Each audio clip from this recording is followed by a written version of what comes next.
প্রবাসীদেরকে একটা কথা কমন শুনতে হয়, সেটা হলো তোর পরে বিদেশ যায় তোর চেয়ে বেশি জমি জমা কিনছে কেমনে, তুই কি করলি? হ্যাঁ, একই কথা মায়ের, একই কথা বাপের, বন্ধু বান্ধবের, বউয়ের, সবার একই কথা। তোর লগে একসাথে গেছে, যা 20,000 টাকা পরিশোধ করছে, দেনা দায় পরিশোধ করছে, এলাকার জমি জমা সব কিনা ভরাই ফেলতেছে, বাজারে দোকান নিছে, শুনছি ঢাকাও ফ্ল্যাট বুকিং দিছে। আর তুই কি করস? তোর সাথে একসাথে গেছে, প্রতি বছর একবার করে আসে, তুই 3 বছর আসতে পারস না, তোর টাকা হয় না, কি করলি তুই? এই কথাগুলো খুব বেশি শোনা লাগে না আপনাদের? এটা কেন হয়? ওই যে বললাম, পুরা ফ্যামিলিকে টাকা দিবেন, এটা তার মাথা ঢুকাইছেন, আপনার মাথাও পোক ঢুকছে, তার মাথাও পোক ঢুকাইছেন। সেও মনে করে টাকা দিতে পারলেই ছেলে আমার সাকসেস, ছেলে আমার সততার পথে থাকতে পারলেই সাকসেস, এটা তার মাথায় ঢুকে নাই, আপনার মাথায়ও সেটা নাই। এই জন্য সেও সুখে নাই, আপনিও সুখে নেই, না সে সুখে আছে না আপনার সুখে আছে।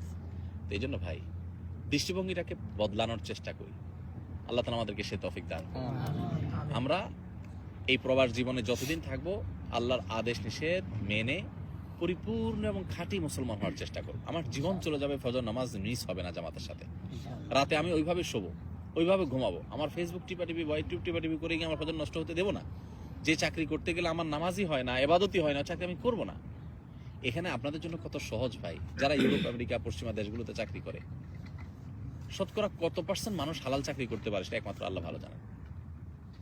অফিসে ছেলে মেয়ে যে মিক্সিং যে পরিমাণ হয়, চাইলেও নিজেকে বাঁচাতে পারে না। মিউজিক ছাড়া মাথা ঘোরানোর কোনো জায়গা নাই, সব জায়গায় টয়লেটের ভিতরে মিউজিক, কেমন অবস্থা?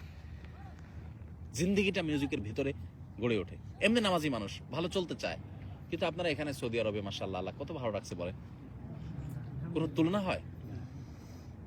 হাজারটা দুঃখ হয়তো আপনার থাকতে পারে, কিন্তু আপনি এখানে উপার্জন করতে গিয়ে ভেজাল পৃথিবীর যে কোনো দেশের তুলনায় সবচেয়ে কম ভেজাল। ভেজাল ছাড়া তো পৃথিবী কোথাও নাই, কিন্তু অন্য দেশের সাথে কম্পেয়ার করলে আল্লাহ আপনাকে জান্নাতে রাখছেন। এখন এই নিয়ে আমাদের শুকর আদায় করবেন।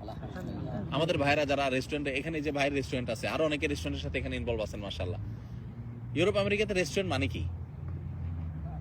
বার, মদের বোতল থাকতেই হবে, হ্যাঁ, হারাম থাকতেই হবে। তো আল্লাহ তাআলা তো আমাদেরকে সেফ রাখছেন, তাই না? এখন বাকিটুকু নামাজের ব্যাপারে গুরুত্ব আরোপ করা, হালাল হারাম মেনটেন করা, পরিবারের হক আদায় করা, কারোর হক নষ্ট না করা, আল্লাহকে ভয় করে চলা, বাস।